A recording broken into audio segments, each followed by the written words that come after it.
1 lakh invest பண்ணா கோல்ல 77,000 வரைக்கும் ப்ராஃபிட்டா? எப்படி? வாங்க ஸ்மார்ட் சேவர்ஸ் வீடியோக்குள்ள போகலாம். ட்ரெடிஷ்னல் மெத்தடாலஜியா நம்ம கிட்ட 1 lakh rupees கையில் இருந்தால் ஃபிக்ஸட் டெபாசிட்ல இன்வெஸ்ட் பண்ணும். அதுக்கு 6 to 7% வரைக்கும் ப்ராஃபிட் கிடைக்குது. GRTல லான்ச் ஆயிருக்க இன்ஸ்டா கோல்ட் ஆப்ல இன்வெஸ்ட் பண்ணா எவ்வளவு நமக்கு ரஃபா லாபம் கிடைக்கும்னு லாஸ்ட் இயர் 2025 டேட்டா வச்சு பண்ணியிருந்தா ஜனவரி 1 கிராம் ஓட விலை பார்த்தீங்கன்னா 7,150 ரூபாய் இருந்திருக்குங்க. அன்னைக்கு 1 லட்ச ரூபாய் நான் இன்வெஸ்ட் பண்ணியிருந்தா என்கிட்ட 13.98 கிராம்ஸ் இருந்திருக்கும். அது கூட அவங்க கொடுக்குற 7% போனஸ், அதாவது 0.97 கிராம் ஆட் ஆகி என்கிட்ட மொத்தமாக 14.965 கிராம்ஸ் இருந்திருக்குங்க. ஸோ 330 டேஸ்க்கு அப்புறம் டிசம்பர் மந்தோட வேல்யூ பார்த்தீங்கன்னா 12,480 per கிராம் வரைக்கும் ஏறிடுச்சு. அன்னைக்கு நம்மக்கிட்ட இருக்க 14.9 கிராமோட வேல்யூ 1,86,701 rupees ஆயிருக்குங்க. இதில் நமக்கு கோல்டு காயினுக்கு 2% வேஸ்டேஜ் 3,734 அண்ட் அதுக்கான வேஸ்டேஜ் 5% 187 rupees அண்ட் டோட்டலாக 3% ஒரு ஜிஎஸ்டி போடுவாங்க 5,601 rupees இருக்குது.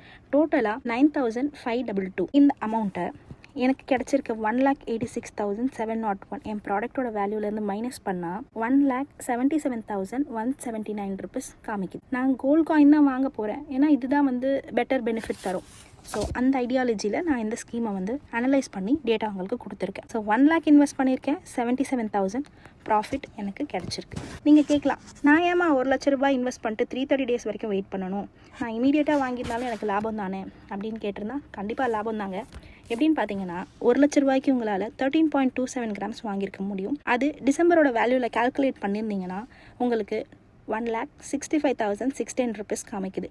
இப்போ இதில் பார்த்தீங்கன்னா உங்களுக்கு 65% தான் ப்ராஃபிட் கிடச்சிருக்கு.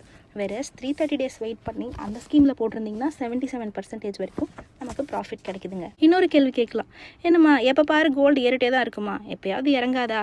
ஆமாங்க, சில வருஷம் கோல்டோட வேல்யூ டிப் ஆகவும் வாய்ப்பு இருக்குது. இதுக்கான சரியான உதாரணம் 2021. இந்த வருஷம் பார்த்தீங்கன்னா கோல்டோட வேல்யூ கொஞ்சம் கம்மியாச்சு. ஸோ அந்த வருஷம் ஒரு வேளை நான் இனிஷியலாக 1 lakh இன்வெஸ்ட் பண்ணியிருந்தேன் அப்படின்னா ஃபைனலாக அந்த வருஷம் டிசம்பர் கோல்டோட வேல்யூ டிப்பாக இருந்ததில்ல, 1 லட்சத்துக்கு நான் பே பண்ணதை விட நான் வாங்க போகிற வேல்யூ அதை விட கம்மியாக தான் இருந்திருக்கு. அதை மாதிரி தருணங்களில் நம்ம எவ்வளோ பே பண்ணியிருக்கோமோ அந்த அமௌண்ட்டுக்கு நம்ம அதுக்கான பொருள் வாங்கலை அப்படின்னா 365 நாளைக்கு அப்புறம் RBI கைட்லைன்ஸ் படி நம்ம பே பண்ண அமௌண்ட்டை நமக்கு செக்காகவே கொடுத்துருவாங்க GRTலேருந்து. ஸோ இந்த ஆப்ஷன் இந்த ஸ்கீம்லேயும் இருக்குது. ஒரு வேளை கோல்டோட வேல்யூ டிப் ஆச்சுன்னா நம்ம பே பண்ண அமௌண்ட் நமக்கு செக்காகவே கொடுத்துருவாங்க.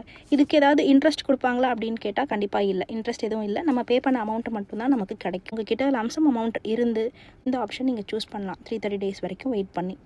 ஒரு வேளை இறங்குச்சுன்னா நம்மக்கிட்ட லாபம் இருக்காது, ப்ராஃபிட் இல்லாமல் நம்ம கட்டின பணம் கண்டிப்பாக நம்ம கைக்கு வந்துடும். இன்னும் நிறைய சேவிங்ஸ் ஆப்ஷன் பற்றி உங்களுக்கு தெரியணும்னா எங்கள் சேனலை ஃபாலோ பண்ணுங்கள்.